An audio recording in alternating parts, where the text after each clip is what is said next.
Today's video is about an EcoFlow River 2 Pro portable power station. Okay. Alrighty, enough shenanigans. We've all seen an unboxing, correct?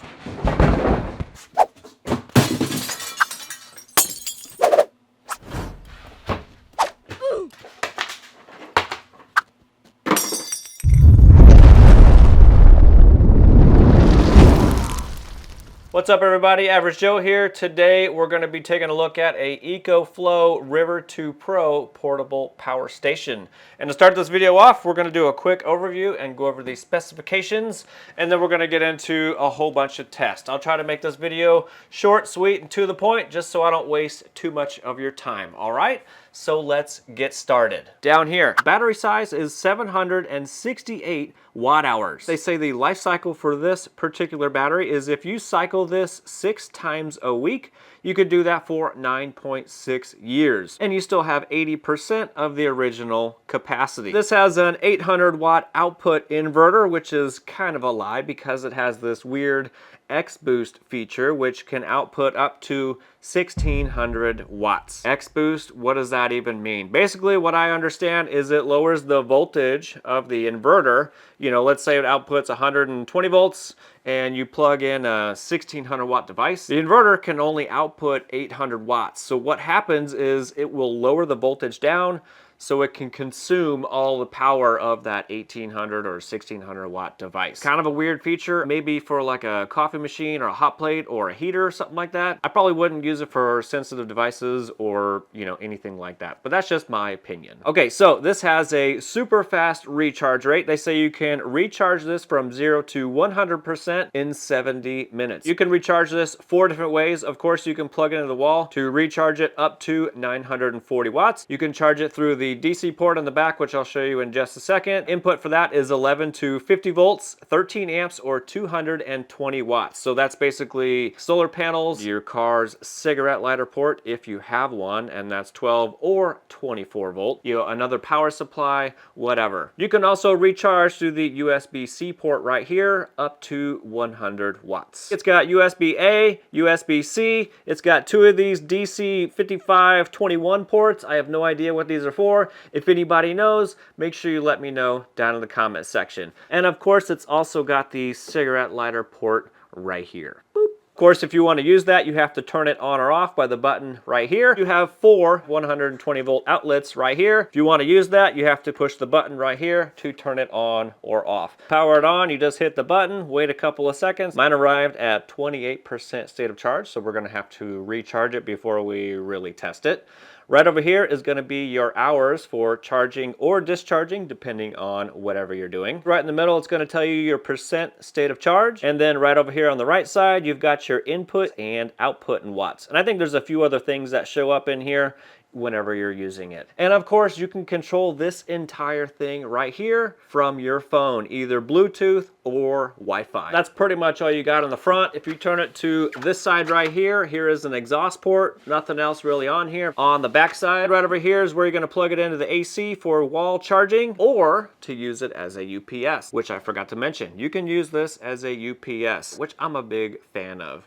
Right over here is your DC charging port. Again, like I said, 11 to 50 volts, 13 amps, or 220 watts. Solar, you know, from your car charging, whatever you got, plug it right in over here through the XT60 connector. Right over here is the intake port. That's about it. Right on top, there's this perfectly flat surface that you could set things on, and then right back here, you have your carrying handle. That's pretty much it. And don't let me forget, it does come with a couple of accessories right here. So obviously this is your car charger, so it's a cigarette lighter to XT60. I always forget what this one's called. The DC 5521 barrel plug wire. I'm not exactly sure what you use these for. If anybody else knows, let me know in the comment section. Actually, you know what? It probably tells me in the manual, which you do get right here. And of course, you also get the AC wire that you plug into the back. Plug it into the wall, you know, you can charge it up or use it as a UPS. EcoFlow also sent me their 220 watt bifacial solar panel. Comes in its own little carrying case, which doubles as a solar panel rack. Bifacial, all that means is it can collect solar from both sides of the panel. So monofacial, bifacial on the back side. How do you collect more energy since the sun only comes from one side? Well, whenever you set this up, you'll want to set it up either on concrete, like your driveway, some really bright gravel, or even the snow. You could actually leave this outside because it is IP68 rated. IP68 basically means you can dunk this in the water like 4.5 feet deep for like 30 minutes. So it is perfectly safe for outdoor, in the rain use. Of course, it also comes with a set of cables with MC4 connections on one side and an XT60 on the other side, so you can plug it right into the back of the EcoFlow River 2 Pro. And one of the cool things that I'm just noticing with these solar panels is they make it super easy, of course, to connect up like any other MC4 connector, but to remove them, you don't need a special tool or anything like that. You just press down and you're done. Look how easy that was. Holy crap. And it also comes with 4 D-rings, so you can set this up on the carrying case kickstand, which we will attempt to do later on. Okay, so we all know that this is a portable power supply, and you can plug in your tablets and recharge those. You can plug in your cell phone by the USB ports right here, and not set them up here on the top and wirelessly recharge them from this perfectly flat surface, because it does not have wireless charging. You can take it to your work site and charge all of your tool batteries pretty much all day. And everybody knows you can take this with you to camera shoots or photo shoots and plug in all your camera batteries, your microphones, your extra cameras, extra batteries, and all that. You know what? I might be able to use these to plug into here. This thing takes 12 volts, I think. DC, 12 volt, 2.5 amps. All right, so here we go. Look at that, it works. And I hate that sound. Alrighty, I already forgot what I was gonna say because of all the beeping, but I just figured out a use for these plugs right here. I can use it for my battery chargers that I hardly ever use now. Anyway, alright, we all know that this is a portable power supply. We can take this wherever we want, and we can power all of those devices. Do we get 768 watt hours from this battery? I'm going to go out on a limb and say probably not, because there's always losses converting DC to AC, etc. But how much of that 768 watt hours do we actually get? The next thing I'd like to know is, can we use the full 800 watts from this inverter until the battery's dead? Will it shut off? Will it overheat? Will it explode? I don't know. We're gonna find out. The next thing I want to know is, can we fully recharge this in the 70 minutes that it claims, with AC power, of course? And then obviously the next thing I want to know is, can we recharge it from solar and use the full 220 watts that this claims we can do? I don't know. Let's find out. And then the very last thing I want to know is, how rugged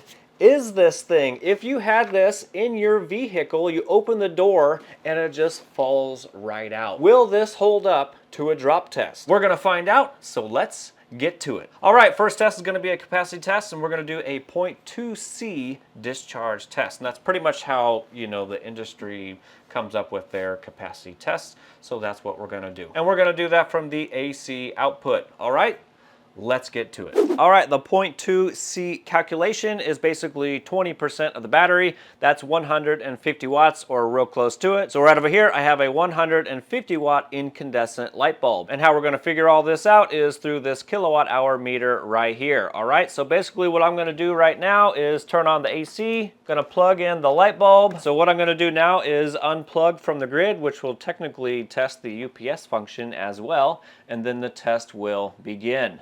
Boom, there we go. Just a little tiny flicker. We're drawing 144 watts over here, and on the EcoFlow, it's showing 143 watts. And if you look right here, we have roughly 4 hours runtime. All right, so once this is done, I will be right back. All right, I just missed it. We got 609 watt hours, and it ran for 4 hours and 12 minutes. All right, quick calculations for that is 609 watt hours that we got out of the 768 that the battery is supposed to have, and we times that by 100, we get a total of 79.29%.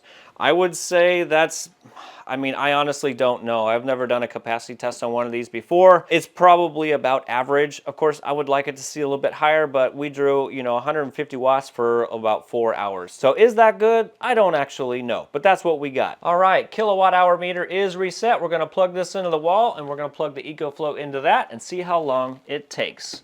All right, here we go. Boom, look at that, already plugged in, recharging. We're sitting at 2%, and we are recharging at 815 watts, and it looks like this kind of slowly ramps up. Here in just a minute, I'll see if it actually reaches the 940 watts as it can claim to do, and I will let you know.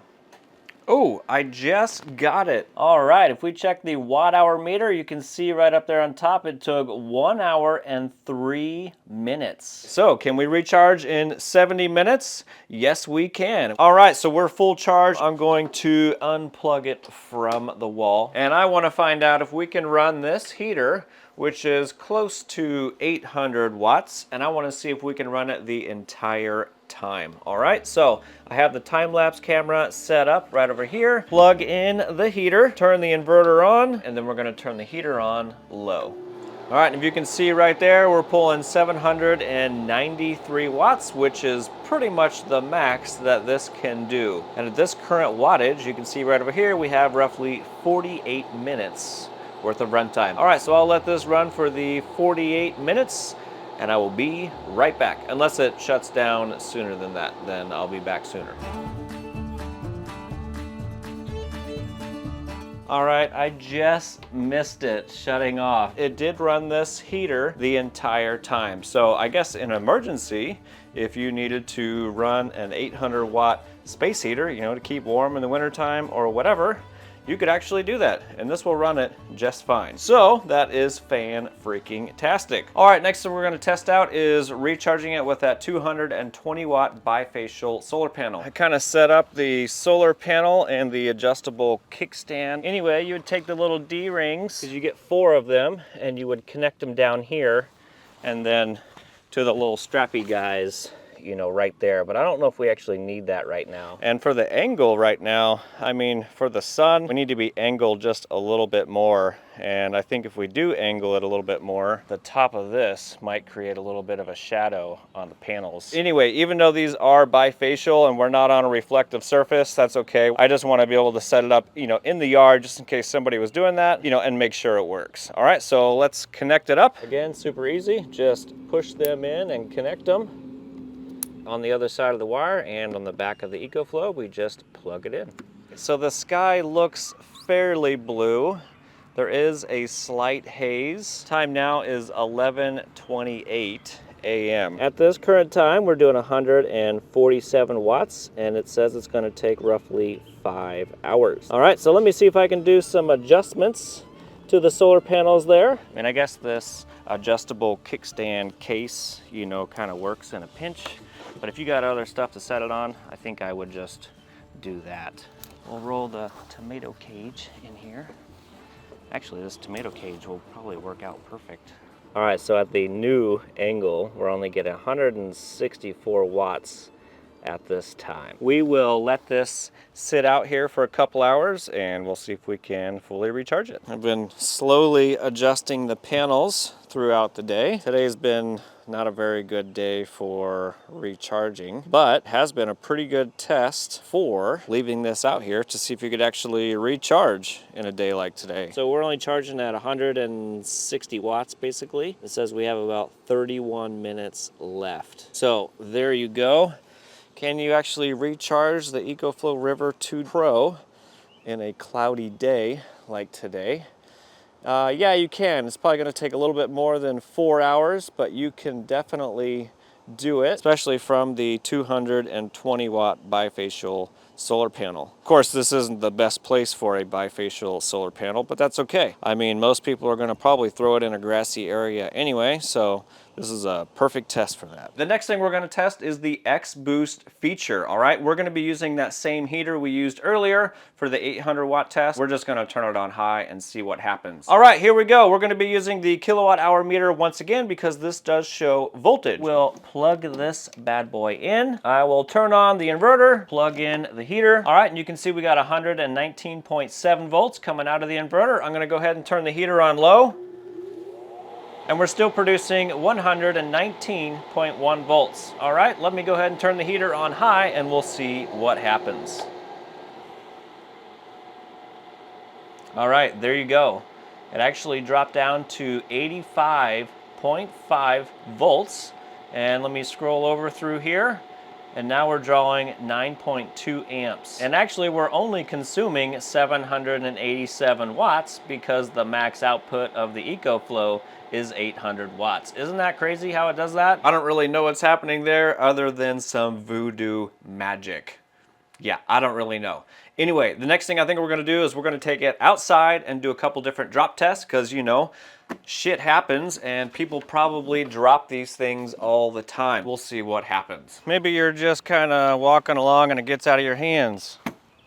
What actually happens? Probably absolutely nothing. I know, we just did it on the grass, but maybe you're camping and you just drop it, all right? You know, maybe you just kind of do that, set it down. Obviously, nothing happens. All right, we'll do it on the concrete next. All right, we just got a couple scratches and stuff right up here. That's pretty much it. You open up your car door.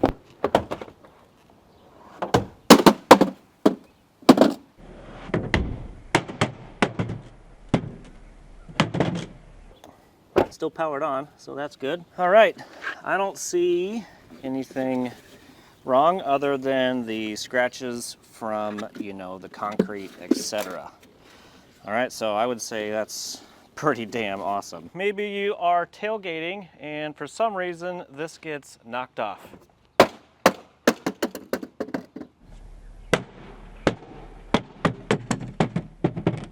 Hey, it landed right side up, just like a cat.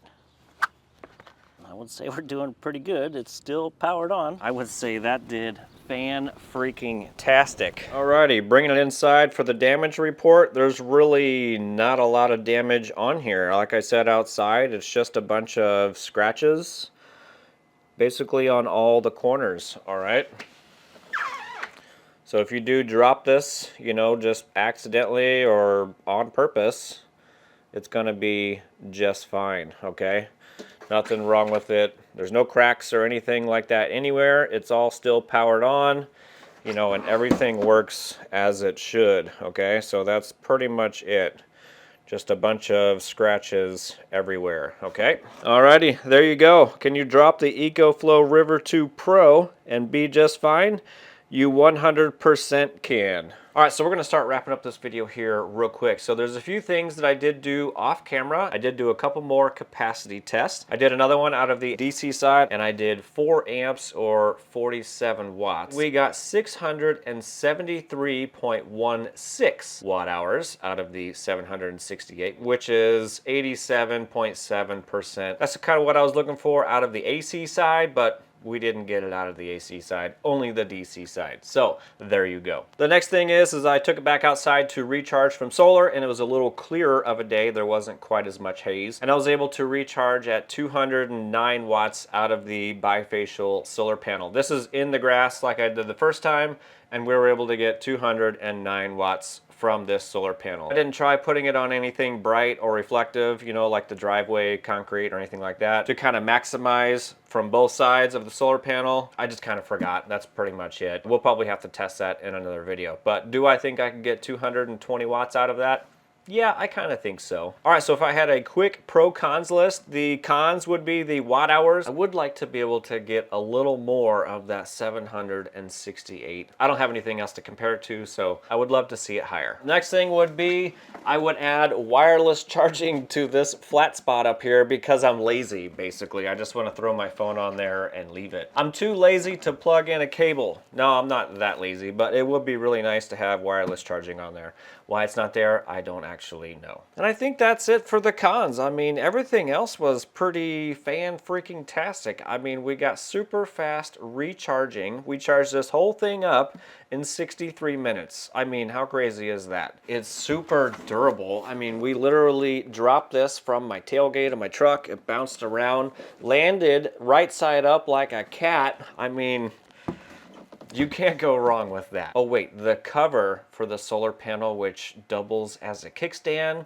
Yeah, it works in a pinch. You know, if you're just camping, you know, and you don't want to bring anything else, it'll work for that. If I were going to leave this outside for a longer amount of time, I would put it on something else so you don't get any shadows on the solar panel.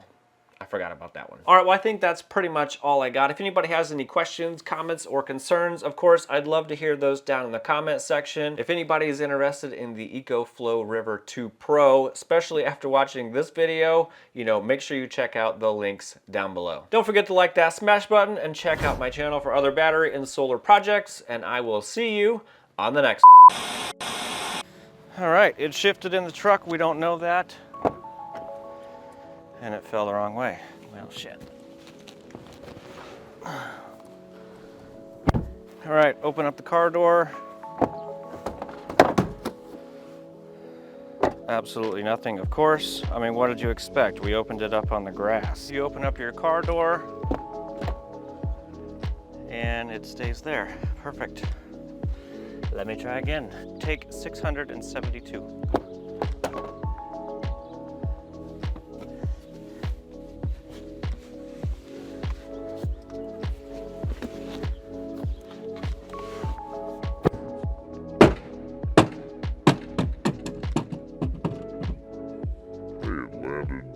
Right side up, just like a cat. Oh wait, there's one last thing we gotta do.